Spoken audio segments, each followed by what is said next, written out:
मेरी शादी एक ऐसे इंसान हुई जो किसी और से प्यार करता था। यह जानने के बाद भी मैंने उससे प्यार किया, लेकिन मेरी सभी कोशिशें बेकार थीं। ऐसे में मैंने उससे तलाक ले लिया। किसी ने ठीक कहा है कि लाइफ में कभी भी कुछ भी हो सकता है। जीवन में कुछ भी निश्चित नहीं है।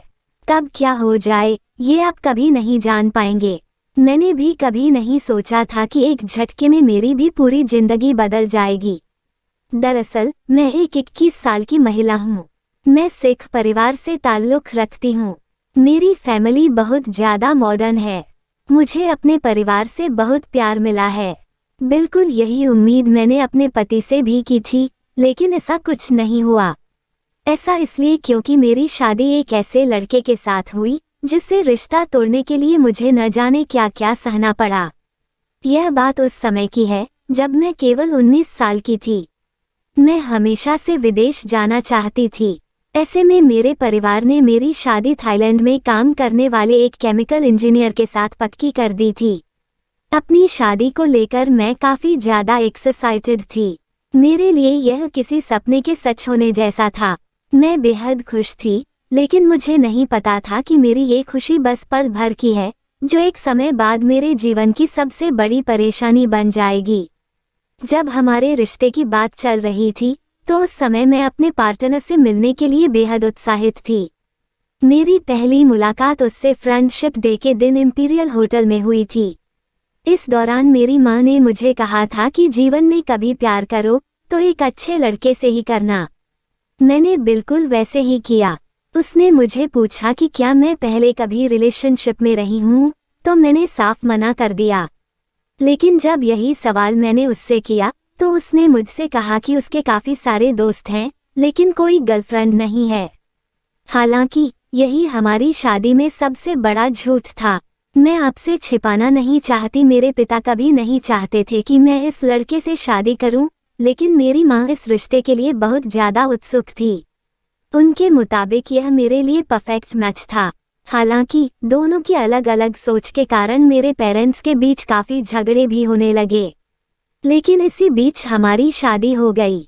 ऐसे में शादी की पहली रात मेरे पति ने मुझसे पूछा क्या मैं वर्जिन हूँ। जब मैंने हाँ में जवाब दिया तो उन्होंने कहा कि मेरी एक थाई गर्लफ्रेंड है, आपको मेरे साथ साथ उसे भी स्वीकार करना होगा। शादी के पहले ही दिन मुझे इस रिश्ते में घुटन महसूस होने लगी थी। ऐसा इसलिए क्योंकि जिस आदमी से मेरी शादी हुई थी वह किसी और से प्यार करता था। इस दौरान मेरे मन में अजीब अजीब ख्याल आने लगे। ऐसी शादी का क्या भविष्य होगा जिसमें आपका पति आपको नहीं बल्कि किसी और को पसंद करता है। उसकी इस बात को सुनकर मैं पूरी तरह हैरान रह गई थी। इतना ही नहीं, हमारी सुहागरात के अगले दिन वह रात को 3 बजे लौटा। उसने ड्रिंक की हुई थी। इस दौरान उसने मुझ पर मानसिक रूप से बीमार होने का आरोप लगाया। उसने मुझसे कहा कि मैं बदसूरत हूँ। हमारे बीच इतना सब कुछ चल ही रहा था कि इस बीच एक सप्ताह के लिए हम क्राबी घूमने गए। वहाँ उसने मुझे वहाँ खाना नहीं दिया।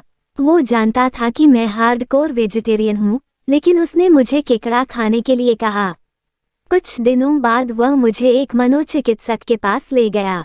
उसने मुझे कुछ ऐसी गोलियां दी थी जिसकी वजह से मुझे लगातार नींद आती रहती थी। उसके साथ मैं अजीब सा महसूस कर रही थी। उसके बाद भी मैंने हमेशा उससे दोस्ती करने की कोशिश की। एक दिन उसकी हरकतों से बहुत ज़्यादा परेशान होकर मैंने उससे कहा कि कम से कम आप मुझे अपनी पत्नी का दर्जा तो दे ही सकते हैं। लेकिन उसने साफ कह दिया कि वो कभी नहीं बदलेगा।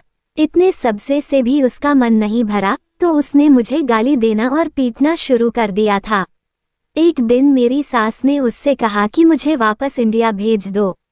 मैं वापस अपने देश आ गई, लेकिन इस दौरान भी मेरे मन में यही उम्मीद थी कि शायद मेरी अनुपस्थिति में उसे मेरी अहमियत समझ आए।